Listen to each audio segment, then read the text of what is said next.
نام ندیم نذیر ہے. ندیم نذیر ہے جی. آپ کا پیشہ کیا ہے؟ اور میں پیشے سے ایک اکاؤنٹنٹ ہوں جی. آپ کا سوال؟ طالب علم بھی ہوں. ذاکر ناگے صاحب نے بہت اچھے طریقے سے پہلے بیان کیا کہ وہ اپنے کالج میں اسکول میں بائبل بھی سکھاتے ہیں بچوں کو. میرے پاس 2 آیات ہیں، میں صرف ان سے کہوں گا کہ وہ اس کی تفسیر بیان کر دیں تاکہ جو ہم کرسچن ہیں، ہمارے عقیدے کے مطابق یسوع مسیح جو ہے وہ خدا کے بیٹے ہیں. آپ کرسچن ہیں؟ یس، میں کرسچن ہوں. اچھا، آپ نے وضاحت نہیں کی تھی پہلے. اچھا، کیا سوال ہے آپ کا؟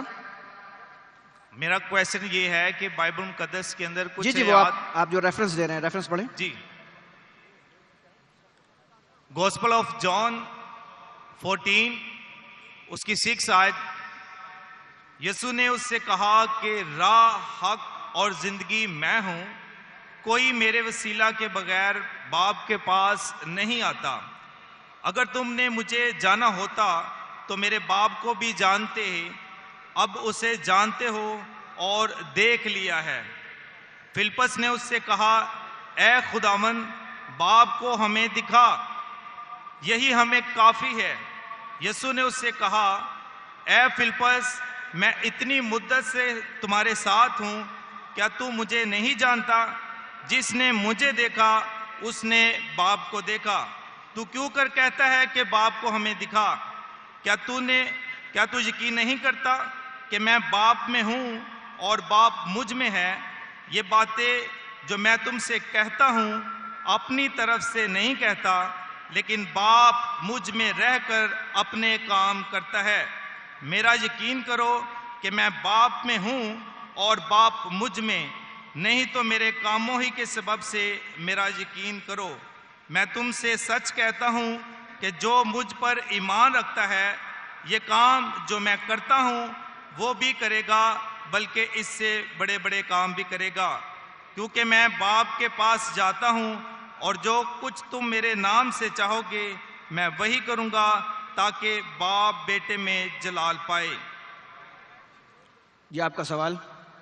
اس میں سوال میں یہ ہے کہ یہاں پر ہمیں راہ، حق اور زندگی کے بارے میں کہا گیا ہے کہ وہی سیدھا رستہ ہے اور وہی حق ہے اور وہی زندگی ہے، جس میں اگر ہم قرآن پاک میں ان الفاظ کا ترجمہ کرتے ہیں تو راہ کے لیے صراط مستقیم آتا ہے، اور حق کے لیے الحق جو خدا تعالیٰ کی ایک صفاتی نام ہے، اور اسی طرح زندگی کے لیے الحی لفظ استعمال ہوتا ہے، یہ بھی اللہ تعالیٰ کا ایک صفاتی نام ہے. تو ہمارے کرسچنز کے مطابق جیزس جو ہے وہ سن آف گوڈ ہے، نہ کہ وہ جنے ہوئے ہیں، بلکہ وہ خدا کا کلمہ ہے، جس طریقے سے قرآن پاک میں لکھا ہے کہ وہ کلمۃ اللہ ہے اور روح اللہ ہے. تو میں ڈاکٹر صاحب سے التماس کروں گا کہ کائنڈلی اس آیت کے بارے میں تھوڑی سی تفسیر بتائے کہ جہاں پہ لکھا ہے کہ یسوع نے کہا کہ میں راہ، حق اور زندگی ہوں، اور یسوع مسیح نے کہا کہ جس نے مجھے دیکھا اس نے باپ کو دیکھا. شکریہ. بھائی صاحب نے سوال کیا ہے اور بائبل کو اردو میں کوٹ کیا ہے. میں نے بائبل انگریزی میں پڑھی تو میں سمجھ گیا کیا بول رہے ہو. انہوں نے کوٹ کیا gospel of John chapter number 14 verse number 6. I am the way, the truth and the life. No man cometh unto my Father but through me. Yes. Gospel of John chapter number 14 verse number 6. بالکل سر. لیکن آپ کو شروع کرنا چاہیے verse number 1 سے context. اس کے اندر میرا چیلنج کیا تھا؟ میرا چیلنج یہ تھا کہ آپ بائبل میں سے ایک ورس دکھائیے جس میں عیسیٰ علیہ السلام خود فرماتے کہ میں خدا ہوں یا میری عبادت کرو. یہ چیلنج میٹ نہیں ہوتا ہے، پھر بھی میں جواب دوں گا. یہ اس میں انیکویوکلی مطلب وداؤٹ ڈاؤٹ یہ چیلنج تو میٹ نہیں ہوتا ہے، پھر بھی میں جواب دوں گا. آپ نے کہا یہ جو I am the way, the truth and the life, no man cometh unto my Father but through me. میں یہ انگلش ہے؟ یس سر.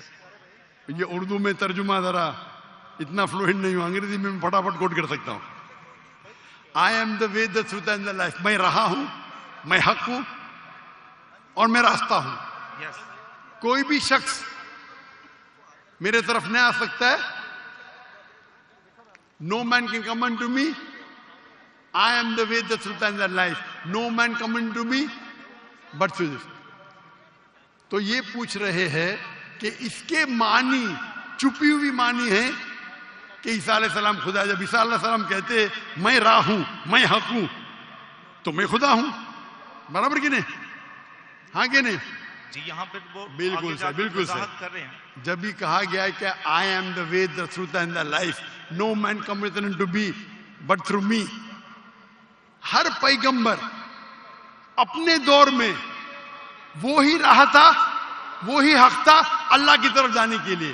موسیٰ علیہ السلام کے ٹائم پہ موسیٰ علیہ السلام was the way, the truth and the life. No man came unto Allah but through موسیٰ علیہ السلام. عیسیٰ علیہ السلام کے ٹائم پہ عیسیٰ علیہ السلام بے شک راہ تھے, حق تھے, اللہ کی طرف کوئی بھی نہیں جا سکتا صرف عیسیٰ علیہ السلام کے دکھائے ہوئے راستے سے. آج کے وقت محمد صلی اللہ علیہ وسلم راہ ہے, حق ہے, اللہ کی طرف کوئی بھی آپ کو نہیں لے جا سکتا ہے صرف محمد صلی اللہ علیہ وسلم کے دکھائے ہوئے راستے پہ. اس کا مطلب یہ پیغمبر تھے, ہر پیغمبر اپنے دور میں he was the life, the truth. No man came unto Almighty God but through him. تو اس کے معنی یہ ہے کہ عیسیٰ علیہ السلام اللہ کے پیغمبر تھے, اس میں مجھے کوئی دو رائے نہیں. آپ اس کو غلط لیتے ہیں اور غلط مانی لیتے ہیں. اس سے کئی ثابت نہیں ہوتا ہے کہ عیسیٰ علیہ السلام خدا ہے. آپ نے کہا عیسیٰ علیہ السلام کلمۃ اللہ تھے, اللہ کے کلام تھے. ہر پیغمبر اللہ کے کلام تھے, ہر پیغمبر. موسیٰ علیہ السلام اللہ کے کلام تھے, عیسیٰ علیہ السلام اللہ کے کلام تھے, محمد صلی اللہ علیہ وسلم اللہ کے کلام تھے. یہ میں نے جواب دے چکا. جواب دینے کے بعد بھی آپ پھر سے دہراتے کیونکہ آپ کے ذہن میں سوال ہے. ذاکر بھائی نے جواب دے دیے, پھر سے دہرائیں گے کیونکہ آپ ذاکر بھائی کو سنتے ہی نہیں. آپ سمجھ رہے؟ تو یہ جواب تو میں نے پہلے دے چکا ہوں, پھر سے آپ ریپیٹ کر رہے. وہ عادت ہے ریپیٹ کرنے کی, مائک پہ آگے ریپیٹ کرنا, مائک پہ آگے ریپیٹ کرنا. یہ جواب تو میں دے چکا ہوں 1 گھنٹہ پہلے, پھر سے کیوں دہرا رہے؟ میں جواب سیم رہے گا. اگر اللہ نے کس کو لقب دیا کوئی رسول کو, مثال کے طور پہ ابراہیم علیہ السلام کو کہا گیا تھا وہ اللہ کے دوست ہے, اس کا مطلب نہیں کہ باقی پیغمبر اللہ کے دشمن تھے. اگر کہا گیا تھا یہ صادق پیغمبر تھے, اس کا مطلب نہیں کہ باقی پیغمبر جھوٹے تھے. اگر کہا گیا تھا عیسیٰ علیہ السلام کلمۃ اللہ تھے اور یہ لقب یحییٰ علیہ السلام کے لیے بھی کہا گیا قرآن میں, تو کیا آپ کہیں گے علیہ السلام خدا ہے؟ نہیں. یہ سیم لفظ جو آپ بول رہے ہیں قرآن میں یحییٰ علیہ السلام کے لیے بھی استعمال کیا گیا, تو کیا آپ کہیں گے وہ خدا ہے؟ نہیں. تو یہ لقب اللہ تعالیٰ کی طرف سے ہر پیغمبر کو لقب دیا گیا, اس کے معنی نہیں کہ خدا بن جاتے.